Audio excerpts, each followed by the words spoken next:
Assalamualaikum warahmatullahi wabarakatuh. Perkenalkan, nama saya Indah Sukma Adina dengan nomor NIM 180103035. Video ini saya buat dengan tujuan untuk memenuhi nilai UTS pada mata kuliah Otomasi Sistem Produksi. Selamat menyaksikan. Hal yang pertama, apa yang dimaksud dengan otomasi dan apa tujuan serta manfaat yang didapat dengan melakukan otomasi? Jawaban yang saya buat, otomasi berasal dari kata otomatis, yang artinya dapat berjalan atau bekerja sendiri. Otomasi adalah cabang ilmu yang menggabungkan aplikasi ilmu mekanika, elektronika, dan sistem komputer melalui proses atau prosedur yang biasanya diinstruksikan atau dikendalikan oleh manusia, sehingga produktivitas, efisiensi, dan fleksibilitas meningkat. Manfaat otomasi adalah outputnya meningkat, ketelitian meningkat, waktu proses menurun, tenaga kerja menurun, area produksi menurun. Sedangkan tujuannya untuk meningkatkan pengembangan produk karena di sini saat proses produksinya sudah terlibat oleh alat-alat yang canggih yang otomatis. Soal yang kedua, apa yang dimaksud gerbang logika? Ada berapa gerbang logika? Jelaskan salah satunya. Gerbang logika itu adalah entitas untuk melakukan pengolahan input-input bilangan binar. Bilangan binar di sini maksudnya bilangan yang 0 dan 1. 0 di sini dilambangkan untuk yang tidak ada tegangannya atau tegangannya rendah, dan 1 untuk tegangan yang tetap atau tinggi. Ada 7 macam gerbang logika, yaitu N, OR atau OR, NAND atau NAND, NOR atau NOR, NOT atau NOT, XOR atau XOR, dan XNOR atau XNOR.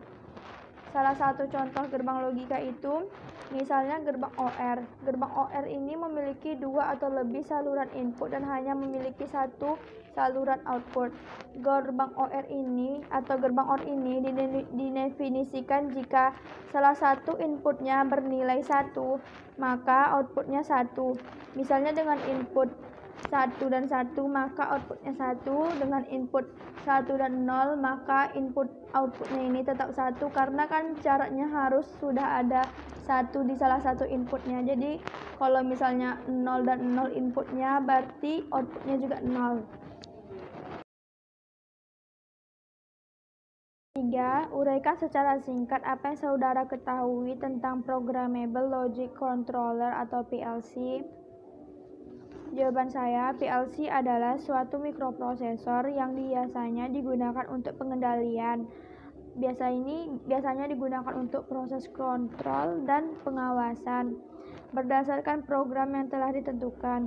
PLC ini bekerja dengan cara mengamati masukan atau sensor dan melakukan proses sesuai yang diinstruksikan. Biasanya PLC ini diaplikasikan untuk pengepakan otomatis, perakitan, dan lain-lain.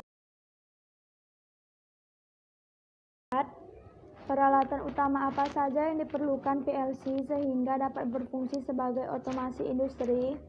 Jawaban saya, PLC terdiri dari 2 bagian, yaitu komponen perangkat keras dan komponen perangkat lunak. Perangkat kerasnya di sini terdiri dari CPU, memori, power supply, input, output, dan programming device. Sedangkan perangkat lunaknya terdiri dari diagram ladder atau kode memori. Selanjutnya, soal yang kelima, apa saja topologi jaringan LAN? Sebutkan. Jelaskan kelebihan dan kekurangan masing-masing dari topologi. Jawaban saya, topologi jaringan LAN itu ada 5. Yang pertama, topologi bintang. Kedua, topologi cincin. Ketiga, topologi bus. Yang keempat, topologi mesh. Dan yang kelima, topologi pohon. Untuk kelebihan dan kekurangannya, topologi bus ini kelebihannya mudah dikembangkan, jarak LAN tidak terbatas, kecepatan transfer data tinggi, jumlah terminal bisa ditambah dan dikurangi. Untuk kekurangannya, lintas data terlalu tinggi, dapat terjadi kemacetan, perlu repeater untuk menguatkan sinyal pada pemasangan jarak jauh. Operasional LAN ini tergantung pada setiap terminal. Untuk topologi star atau bintang, kelebihannya mudah dikembangkan, keamanan data tinggi, kemudahan mengakses jaringan. Kekurangannya, lalu lintas data yang padat menyebabkan jaringan yang lambat, jaringan tergantung terminal pusat. Dan yang ketiga, topologi ring, kelebihannya laju data tinggi, dapat melayani lalu lintas padat, tidak diperlukan host atau biayanya relatif murah, komunikasi antar terminal mudah, waktu untuk akses data optimal, dapat melayani berbagai media pengirim. Kekurangannya, penambahan atau pengurangan terminal sulit, kerusakan media pengirim dapat menghentikan seluruh kerja jaringan, kerusakan salah satu jaringan dapat mengakibatkan kelumpuhan jaringan. Untuk topologi mesh, kelebihannya toleransi kesalahan, terjaminnya komunikasi. Untuk kekurangannya, sulit melakukan instalasi, biaya instalasinya relatif besar. Topologi pohon, kelebihannya menambahkan node baru mudah dikembangkan, manajemen mudah, koneksi pin point to point. Kekurangannya, kabel yang digunakan relatif lebih banyak. Untuk area luas, sulit perawatan jaringan, bisa terjadi tabrakan file atau data.